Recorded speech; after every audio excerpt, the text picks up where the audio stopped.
जय सद्गुरुदेव, जय पद शरणम। मेरे सद्गुरु की वाणी परम संत महात्मा यशपाल जी महाराज का प्रवृत्ति में निवृत्ति गृहस्थ धर्म के लिए श्रीमद् भगवद गीता का गीता सुधा भाष्य अध्याय 1 श्लोक 42। संकरो नरकायैव कुलघ्नानां कुलस्य च पतन्ति पितरो ह्येषां लुप्तपिण्डोदकक्रियाः। वर्ण संकर कुल घातियों को और कुल को नरक में ले जाने के लिए ही होता है। लुप्त हुई पिंड और जल की क्रिया वाले अर्थात श्राद्ध और तर्पण से वंचित इनके पितर लोग भी अधोगति को प्राप्त होते हैं। आधुनिक विज्ञान और तकनीकी विकास की चरम सीमा पर पहुंचे जगत के लिए पिंड और जल की क्रिया और तर्पण इत्यादि बड़े हास्यास्पद मालूम होते हैं। लोग पूछते हैं, यह तर्पण पितरों को कैसे पहुंच सकता है? आज का ब्राह्मण समाज उसका कोई प्रत्यक्ष सबूत नहीं दे पाता और शब्दों से समाज की तृप्ति होने वाली नहीं। सच तो यह है कि उन दिनों भारत में ऐसे ब्रह्मावेता और आत्मिक शक्ति वाले ऋषि और महापुरुष मौजूद थे जो अपने आत्मिक शक्तिपात द्वारा अपनी आत्मिक सलिल धार को दिवंगत आत्मा तक चाहे जिस योनि में हो पहुंचा देते थे और उस आत्मा को उत्थान की ओर अग्रसर कर देते थे। आज ऐसे ब्रह्मवेताओं का प्रायः अभाव है। परम संत महात्मा रघुबर दयाल जी लिखते हैं, जिस तरीके पर आजकल श्राद्ध और तर्पण कराया जाता है वह तो मेरी राय नासिक में जायज नहीं है, बल्कि यह काम तो हर शख्स को खाना खाने से पहले भी रोजाना करते रहना वाजिब है। सो इसके करने कराने वाले तो आजकल बहुत कम नजर आते हैं और वैसे लकीर के फकीर बनकर जो काम हो रहे हैं उनसे भी तो कोई फायदा नजर नहीं आता। चुनांचे मैं बजाते खुद तो इनको आब्दिक तर्पण क्रिया इत्यादि को बेकार ही समझता हूँ, परंतु ईश्वरीय कृपा से आज भी ऐसे ब्रह्मवेता कहीं कहीं छिपे हुए मिल सकते हैं जो ऐसी क्षमता रखते हों। ऐसे भक्तजन जब अपने सद्गुरुदेव, मुक्त आत्मा और बुजुर्गों का निर्वाण दिवस श्राद्ध मनाते हैं, जो मूक वाणी पर हृदय से संपन्न होता है, अपनी आत्मा को अपने सद्गुरुदेव की आत्मा में लीन कर आत्मिक अमृतधार को पृथ्वी पर उतार देते हैं। कैसा सुंदर प्रत्यक्ष अनुभव होता है। सद्गुरुदेव की आत्मिक धार जब अपने सच्चे भक्त के हृदय से टकराकर उसकी आत्मा से एकाकार हो जाती है, तब कैसी अमृत धार फैज की वर्षा होती है, जिसका अनुभव साधकों को ऐसे अवसरों पर निरंतर होता रहता है। सच्चा साधक चाहे अमेरिका में हो या जापान में इस अमृत धार का प्रत्यक्ष अनुभव करता है। यह समय और दूरी के बंधन से परे है। हृदय की कालिमा धुल जाती है, पापों का नाश होकर नया जीवन मिलता है। यह है सच्चा तर्पण जो सीधा पूर्वजों को पहुंचता है और जिसके द्वारा सनातन कुल धर्म भारत में निरंतर कायम रहा है और रहेगा।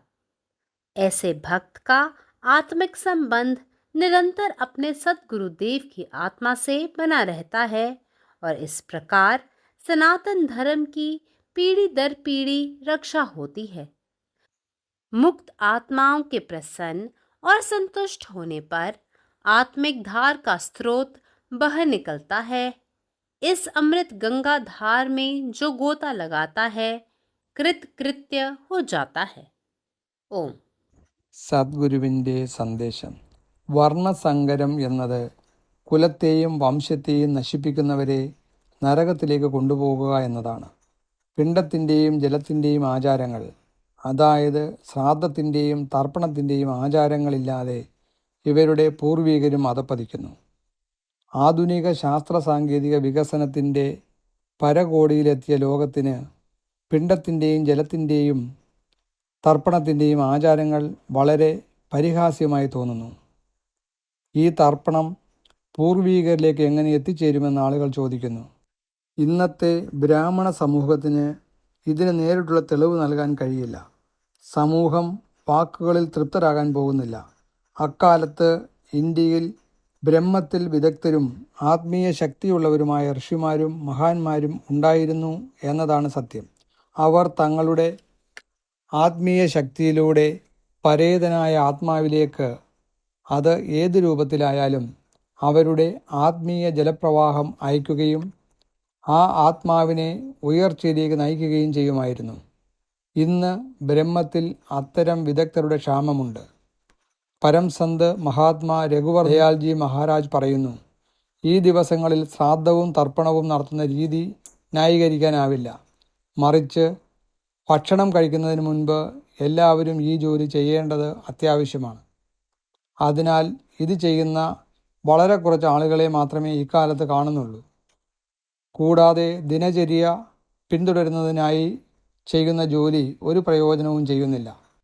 അതിനാൽ ഇവ, തർപ്പണ പ്രക്രിയ തുടങ്ങിയവ ഉപയോഗശൂന്യമാണെന്ന് ഞാൻ തന്നെ കരുതുന്നു. എന്നാൽ ദൈവകൃപയാൽ ഇന്നും ഇത്തരം കഴിവുള്ള ബ്രഹ്മവേദങ്ങൾ എവിടെയോ മറഞ്ഞിരിക്കുന്നതായി ഞാൻ കരുതുന്നു. അത്തരം ഭക്തർ അവരുടെ സദ്ഗുരുദേവൻ്റെ മോചിതനായ ആത്മാവിൻ്റെയും മുതിർന്നവരുടെയും നിർവാൺ ദിവസം അഥവാ ശ്രാദ്ധം ആഘോഷിക്കുമ്പോൾ അത് വാക്കിലൂടെയല്ല, ഹൃദയത്തിലൂടെയാണ് നിർവഹിക്കുന്നത്.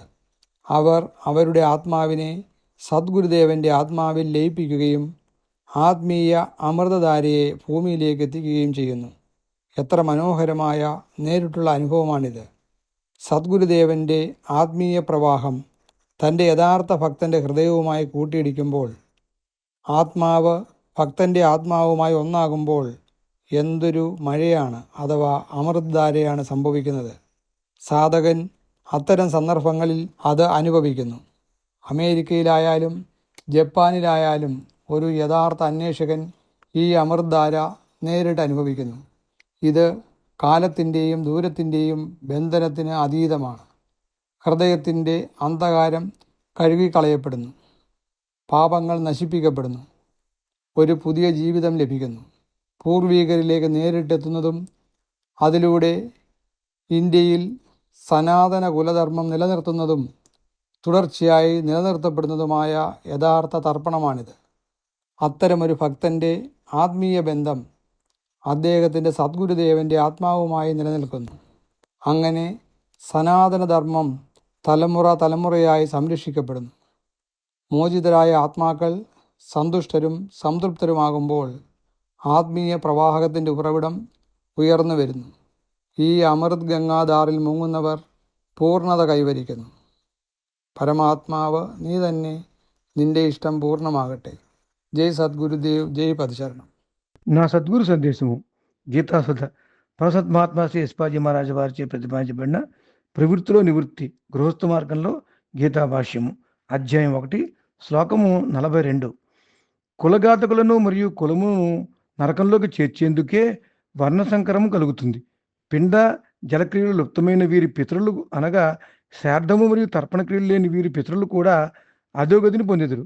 ఆధునిక విజ్ఞానం మరియు సాంకేతిక విద్య బావుగా అభివృద్ధి చెందిన ఈ ప్రపంచానికి పిండ ప్రధానాలు, జలతర్పణాది క్రియలు ఎంతో హాస్యాస్పదంగా తెలియబడుచున్నవి. ప్రజలు ఈ తర్పణాలు పితృదేవతలకు ఎలా చేరతాయి అని అడుగుతున్నారు. ప్రస్తుత బ్రాహ్మణ సమాజము తగిన ప్రత్యక్ష సాక్ష్యం ఇవ్వలేకపోతున్నది. మాటలతో సమాజం తృప్తిపడేది కాదు. యథార్థం ఏమిటంటే పూర్వకాలంలో భారతదేశంలో ఎటువంటి బ్రహ్మవేత్తలు, ఆత్మిక శక్తి సంపన్నులైన ఋషులు, మహాపురుషులు ఉండేవారు అనగా వారు తమ ఆత్మిక శక్తి చేత తమ ఆత్మిక సరళధారను దివంగత ఆత్మకు వారు ఏ గర్భమందు ఉన్నను కూడా అందించగలిగేవారు. అంతేకాక ఈ ఆత్మలను ఔన్నత్య దిశగా ముందుకు చేర్చేవారు. నేడు అటువంటి బ్రహ్మవేత్తలు ఇంచుమించు లేకున్నారు. పరసత్మాత్మ శ్రీ రఘువల్ దయాల్జీ మహారాజ్ గారు ఇలా వ్రాశారు. ఏ విధానాన్ని అనుసరించి ప్రస్తుతము శ్రాద్ధము తర్పణం చేయబడుతున్నదో అది నా దృష్టిలో అంత ఉచితమైనది కాదు. అంతకు మించి ఈ పనిని ప్రతి వ్యక్తి రోజు భోజనం చేసే ముందు చేయుట సరైనది. అలా ఈ శ్రాద్ధ క్రియలను చేయించేవారు ప్రస్తుతం చాలా తక్కువ మంది కనిపిస్తున్నారు. మరియు గుడ్డిగా పూర్వపద్ధతిని అనుసరించి ఏ పనులు చేయబడుతున్నవో వాడిచే ఏ విధమైన ఫలితము కనిపించట్లేదు. అందుచేత శాబ్దిక తర్పణ క్రియలు మొదలైన వాటిని పనికిమాలినవి అని భావిస్తున్నాను. అయితే పరమాత్మ కృపచే నేడు కూడా అటువంటి శక్తి సామర్థ్యం కలిగిన బ్రహ్మవేత్తలు రహస్యంగా అక్కడక్కడ లభిస్తారు. ఇటువంటి భక్తజనులు తమ సద్గురుదేవులు అంటే ముక్తాత్మ మరియు పూర్వ మహాత్ముల నిర్వాణ దివసమును మౌనంగా హృదయంతో నిర్వహించినప్పుడు వారు తమ ఆత్మను సద్గురుదేవుని ఆత్మలో లీనం చేసి ఆత్మిక కృపాధారను భూమిపైకి దించెదరు. ఎంత సుందరమైన ప్రత్యక్ష అనుభవం ఇది! సద్గురుదేవుని ఆత్మిక ధార తన యథార్థ భక్తుని హృదయాన్ని తాకి అతని ఆత్మతో ఏకాకారం పొందుతుంది. అప్పుడు ఎటువంటి అమృతధార ఆత్మశక్తి వర్షించినో దాని అనుభవము ఆయా సమయాల్లో సాధకులకు నిరంతరం కలుగుతూ ఉంటుంది. నిజమైన సాధకులు వారు అమెరికాలో ఉండవచ్చు లేదా జపాన్లో ఉండవచ్చు. ఈ అమృతధార యొక్క ప్రత్యక్ష అనుభవం పొందెదరు. ఇది సమయము దూరములకు అతీతమైనది. దీనిచే హృదయ మాలిన్యము కడిగివేయబడుతుంది. పాపనాశం జరిగి నూతన జీవితం లభిస్తుంది. ఇదే తిన్నగా పితరులకు చేరే నిజమైన తర్పణము. దీని ద్వారానే సనాతన కులధర్మం భారతదేశంలో నిరంతరంగా సుస్థిరంగా ఉంటున్నది మరియు ఉంటుంది కూడా. ఇటువంటి భక్తుని ఆత్మిక సంబంధము నిరంతరము తన సద్గురుదేవుని ఆత్మతో సంబంధం కలిగి ఉంటుంది. ఈ విధంగా తరతరాలుగా సనాతన ధర్మరక్షణ జరుగుతూ ఉంది. ముక్తాత్మలు ఆనందించి సంతృష్టులైనప్పుడు ఆత్మిక ధారా ప్రవాహం ప్రవహిస్తుంది. ఈ అమృత గంగాధారలో ఎవరైతే మునకలు వేస్తారో వారు కృతకృతులవుతారు. పరమాత్మ నీవే ఉన్నావు, నీ ఇష్టమే నెరవేరాలి. జై సద్గురుదేవ్, జై పరశరణం. वर्णशंकर संतान केवल अपन कुल के नाश नहीं करैत, ओ अपन कुल सहित अपन पितर सब के नरक दिस घिसिया क लऽ जाइत अछि। एहन संतान के पितर सब तर्पण आ श्राद्ध सँ वंचित रहैत छथि आ अधोगति के प्राप्त होइत छथि। आधुनिक विज्ञान आ तकनीकी उन्नति सँ मोहित एहि युग में पिंडदान आ तर्पण के क्रिया के हंसी उड़ायल जाइत अछि। लोक सब पूछैत अछि, पिंडदान सँ की हैत? तर्पण पितर सब लग केना पहुँच जायत? आजुक ब्राह्मण समाज ई बात के आत्मिक अनुभव के अभाव में प्रमाण पूर्वक बुझा नहीं सकैत अछि। मात्र शब्द आ क्रिया संहिता लोकक हृदय के तृप्त नहीं कऽ सकैत अछि। सत्य बात ई अछि, भारतवर्ष में एक समय एहन छल जे ब्रह्मवेता ऋषि मुनि जिनका लग ओ शक्ति छल जे ओ आत्मिक बल द्वारा अपन पितर के कोनो योनि में अपन आत्मिक तर्पण धारा पहुँचा दैत छलाह। आइ एहन आत्मबल संपन्न संत पुरुष दुर्लभ भऽ गेल छथि। परम संत महात्मा रघुबर दयाल जी लिखैत छथि, जाहि ढंग सँ आजुक समाज में श्राद्ध आ तर्पण के जे क्रिया संपन्न कयल जाइत अछि ओ हमर विचार में एकदम ठीक नहीं बुझाइत अछि। सत बात तऽ ई अछि जे ई काज तऽ प्रत्येक व्यक्ति के प्रतिदिन भोजन सँ पूर्व करबाक चाही। आइ काल्हि ओहि भावना सँ भरल लोक बहुत कम बचल अछि। जे बचल छथि ओहो मात्र परंपराक लकीर के फकीर बनि कऽ रहि गेल छथि। तैं हम एहन आब्दिक तर्पण क्रिया के निरर्थक बुझैत छी। मुदा भगवान के कृपा सँ आइयो एहन ब्रह्मवेता कतहु भेट सकैत छथि जे एहन क्षमता राखैत छथि। जखन कोनो भक्त अपन सतगुरु वा पितर सबके निर्वाण दिवस वा श्राद्ध हृदय सँ मनबैत अछि तऽ ओ मौन लेकिन परम पवित्र भावना सँ भरल पूजा करैत अछि। ओ अपन आत्मा के सद्गुरुक आत्मा में पूर्ण रूपेण समर्पित करैत अछि आ ओहि समर्पण सँ एकटा आत्मिक अमृत धारा एहि पृथ्वी पर बरसा दैत अछि। केहन सुंदर अनुभव होइत अछि जखन सद्गुरुक आत्मिक तरंग भक्तक हृदय सँ मिलैत अछि तऽ ओ एक रूप भऽ जाइत अछि आ ओहि समय एहन अमृत वर्षा होइत अछि जे भक्त एहन अनुभूति के निरंतर अनुभव करैत रहैत अछि। एहन साधक दुनिया में कतहु हुए, अमेरिका, जापान व भारत, ओ एहि अमृत धार के प्रत्यक्ष अनुभव करैत अछि। ई आत्मिक संबंध काल आ दूरी के सीमा सँ फराक होइत अछि।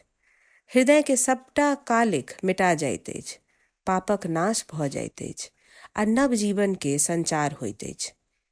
ई अछि असल तर्पण, जकर असर सोझे पितर के आत्मा के भेटैत अछि। एहि कारणे सनातन कुल धर्म भारत में आइ धरि बचल अछि आ भविष्य में सेहो बचल रहत। एहन भक्त सदिखन अपन सद्गुरुक आत्मा सँ जुड़ल रहैत अछि। ई संबंध एक पुष्ट सँ दोसर पुष्ट धरि धर्मक परंपरा के बनौने राखैत अछि। मुक्त आत्मा के प्रसन्न आ संतुष्ट भेला पर आत्मिक धार के स्रोत बहऽ लागैत अछि। जे केओ एहि आत्मिक अमृत गंगा में डुबकी लगबैत अछि ओ धन धन भऽ जाइत अछि। अखिल भारतीय संत मत सत्संग, पंजीकृत दिल्ली, मुख्यालय B20 CC colony, Rana Pratap Bagh के सामने, दिल्ली। सत्संग आश्रम संत यशरूप तपोभूमि परिसर, अनंगपुर, जिला फरीदाबाद, हरियाणा।